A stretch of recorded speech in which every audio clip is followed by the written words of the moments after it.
Selamat pagi. Salam sejahtera. Assalamualaikum warahmatullahi wabarakatuh. Salam sehat untuk kita semua. Bapak dan Ibu, saudara-saudara sekalian yang saya hormati dan saya kasih. Yang pertama, mari kita bersyukur karena hari ini kita bisa bertemu di halaman SD Impres Kelapa 3 di bawah pohon bidara dan pohon reo. Jadi hari ini kita bertemu untuk kegiatan hari ini, pembagian laporan pendidikan. Saya mau sampaikan, anak-anak yang tadi kelas 6 itu semua sudah didaftarkan untuk ke SMP tidak? Sudah ya? Jangan ada yang bilang cukup SD saja selesai. Begitu. Semua harus melanjutkan ke pendidikannya lebih. Kan ada MTS, juga ada SMP negeri. Bapak dan Ibu, saudara-saudara sekalian, saya juga menyampaikan sedikit soal sekolah, soal pendidikan. Jadi Bapak dan Ibu sekalian, sekarang pendidikan menjadi penting. Mau jadi perangkat desa saja harus minimal SMA. Mungkin Bapak dan Ibu, kami ini sudah biasa melaut, kami ini nelayan, jadi biar anak-anak tidak sekolah, yang penting lautnya tersedia untuk kita ambil ikan, begitu. Tetapi sekolah itu juga tidak hanya sekedar untuk cari kerja, tapi membuat kita semakin hidup kita semakin baik juga dari pendidikan. Dulu kita tidak sekolah, oke lah, tapi sekarang anak-anak kita harus sekolah. Mudah-mudahan saya dengar tadi anak kelas 6 itu lulus semua ya. 100%. Mudah-mudahan anak yang hari ini terima laporan pendidikan juga naik kelas semua ya. Kalau masih ada 1-2 yang belum naik kelas, itu artinya bahwa sekolah masih memandang perlu untuk diulangi lagi dulu supaya dia lebih pintar, begitu maksudnya. Begitu ya Bapak dan Ibu sekalian, tetap semangat untuk pendidikan. Kemudian yang berikut, salam hormat untuk Pak Kepala Desa Sagu, pemerintah Desa Sagu yang sudah memperhatikan beberapa hal, terutama di dusun Kelapa 3 ini. Jalan masuknya sudah kita lewatnya sudah sedikit lebih nyaman. Jalan juga menuju ke sekolah juga sudah dibuat. Lalu sesuai dengan hormat terakhir, air landingnya sudah sampai di Kelapa 3. Rencananya juga disambung ke sekolah. Saya menaruh rasa hormat untuk perhatian ini. Bapak dan Ibu, saudara-saudara sekalian, yang berikut ini saya dengan Ibu Kampus akan menyampaikan beberapa hal terkait dengan yang upaya kita untuk hidup sehat, sehingga dengan ketersediaan air bersih yang memadai, kita juga harus hidup lebih sehat. Secara khusus hari ini kami ingin menyampaikan terkait dengan Umalango, itu bahasa Adonara, artinya rumah dan segala isinya. Rumah dan kita semua yang ada di dalamnya, rumah dengan jasmani, diisi jasmani dan rohani di dalamnya. Saya ingin mengajak kita sekalian untuk mencintai kita punya rumah dan keluarga. Kalau kita cinta rumah dan keluarga, tentu kita ingin agar di dalam keluarga kita itu kita hidup sehat. Terutama yang sekarang karena pemerintah sedang gencar-gencarnya supaya anak kita tidak boleh kurang gizi. Sekarang istilahnya stunting. Anak-anak yang tumbuhnya tidak baik, tumbuhnya lambat. Memang terakhir ini perkembangannya luar biasa. Kita di tahun 2019 itu di Sagu ada kurang lebih 40-an orang. Dan harus jujur diakui bahwa yang lebih besar itu di Bajo dan sekitarnya. Kemudian di tahun 2020 dia turun menjadi sekitar 20-an lebih.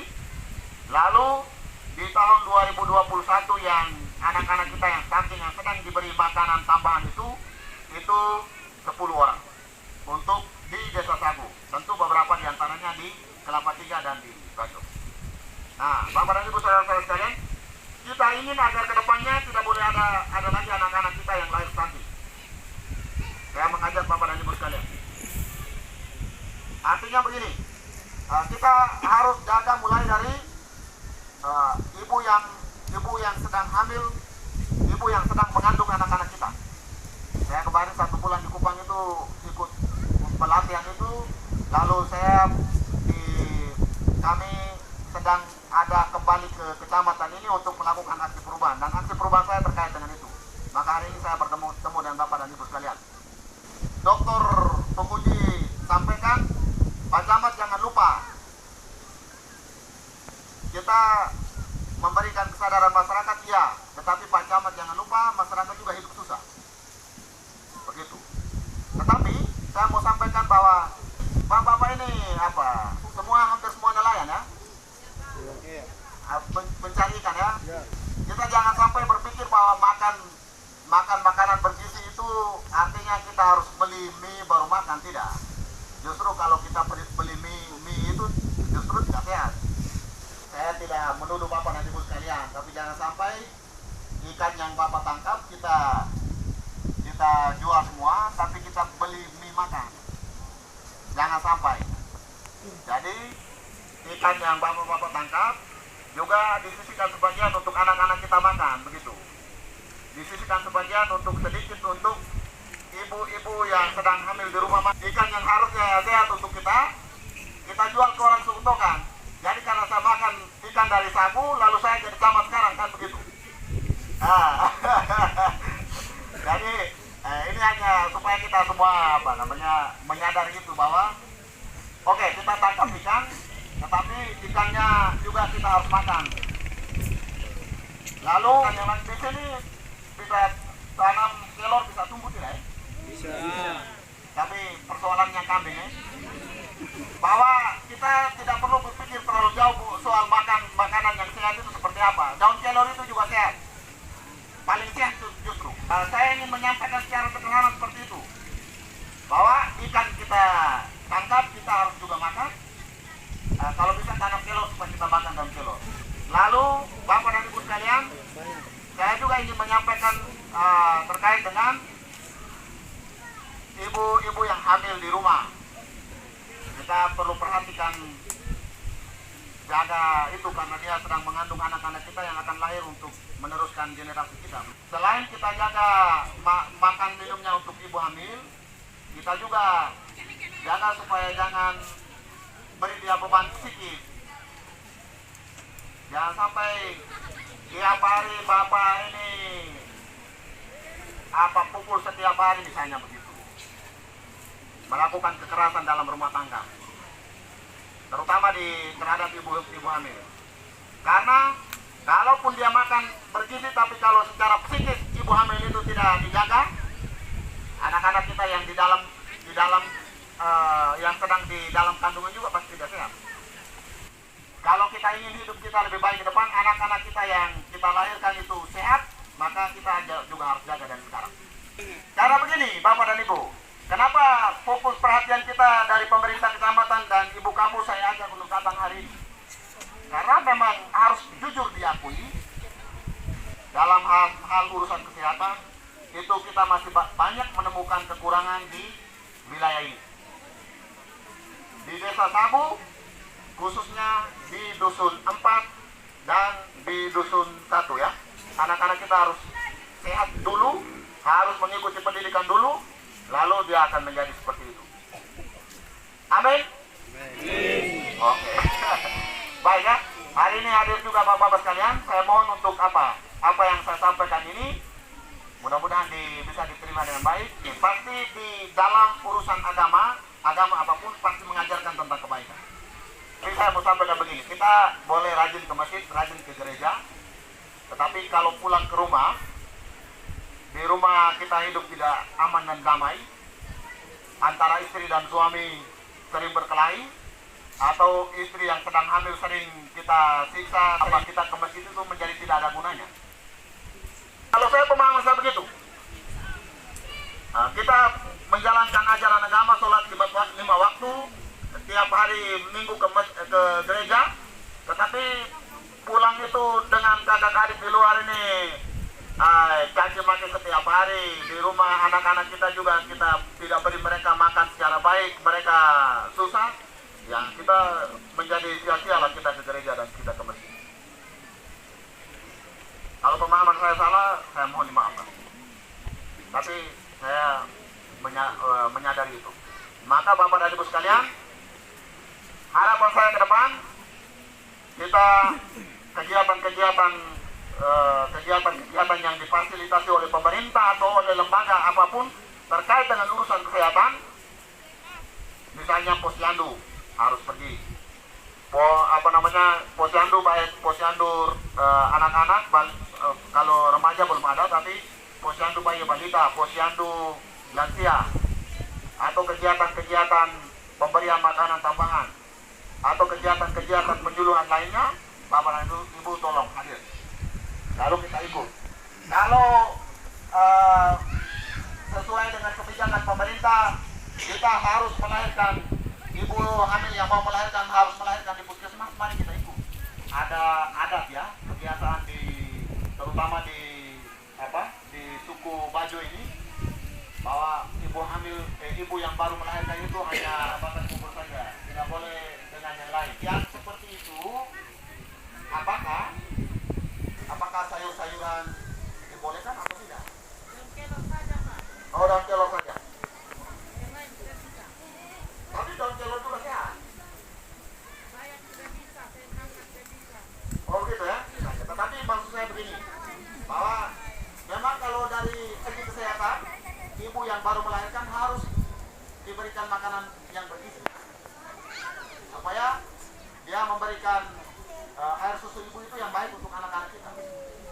Nah, sesuai dengan pemahaman kesehatan, kalau dia hanya makan bubur saja, tentu kecukupan gizinya menjadi adat dan kebudayaan kita jalankan. Tetapi pemenuhan kebutuhan gizi untuk anak-anak, untuk ibu hamil, untuk ibu yang melahirkan, dan untuk anak-anak kita itu juga terjamin. Itu bagaimana caranya? Jangan kita punya rumah dan keluarga untuk sehat.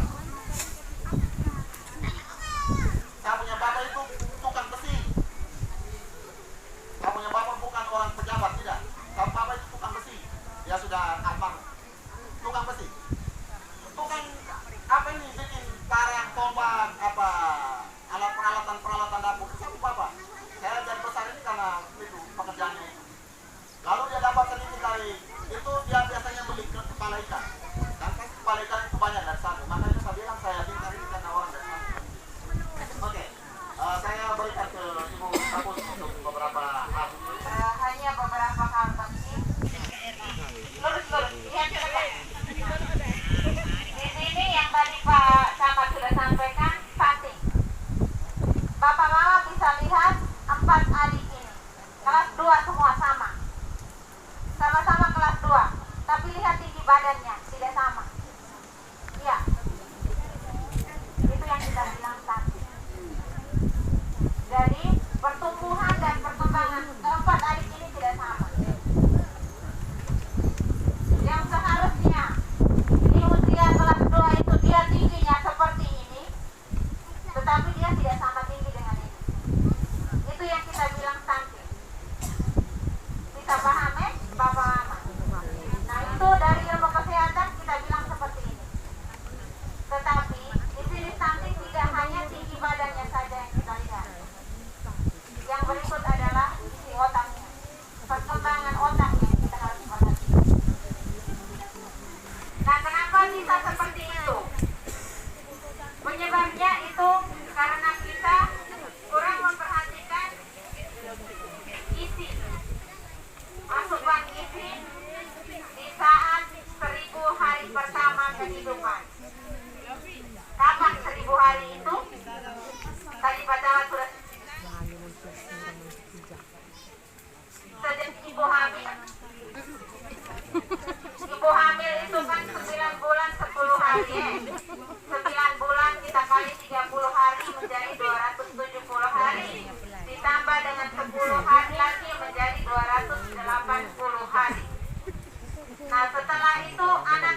sering mengantuk di kelas, atau saat guru menyampaikan itu dia lama sekali baru dia bisa mengerti. Nah, itu salah satu akibat kalau kita tidak memperhatikan dirinya saat 1000 hari tadi. Nah, 1000 hari itu kita bilang 80% perkembangan otak anak, dan itu tidak akan bisa diperbaiki. Jadi manfaatnya posyandu di usia sampai dengan 5 tahun itu 100% kita berusaha untuk memperbaiki perkembangan otak anak. Nah, sekarang pemerintah bantu kita kasih PMT. Kita kasih PMT itu sama seperti kita yang orang dewasa, kita sakit baru kita pergi minta obat. Nah, kalau anak-anak yang kita kasih PMT itu dia sudah sakit, maka kita kasih PMT, kita kasih makanan bergizi itu untuk memperbaiki. Bagaimana supaya dia tidak sakit? Itu tadi 1000 hari pertama kehidupan itu kita benar-benar perhatikan dia punya makanan, betul-betul merawat, mengasuh dia yang baik, pasti dia sehat dan cerdas. Kalau dia sekolahnya baik, dia berprestasi, pasti dia bisa jadi orang berguna, jadi orang besar, dan nanti dia sudah lebih baik dari kita sekarang. Kalau mereka sudah berhasil sekolah yang tinggi, kembali ke sini dia akan membangun bawah tanah di sini, jadi anak bawah tanah. Nah, itu yang kita harapkan. Jadi mungkin itu saja yang saya sampaikan. Terima kasih. Baik. Nanti tidak boleh ada lagi stunting di sini ya. Terima kasih. Salam hormat. Salam sehat. Selamat siang. Salam sejahtera. Wassalamualaikum warahmatullahi wabarakatuh.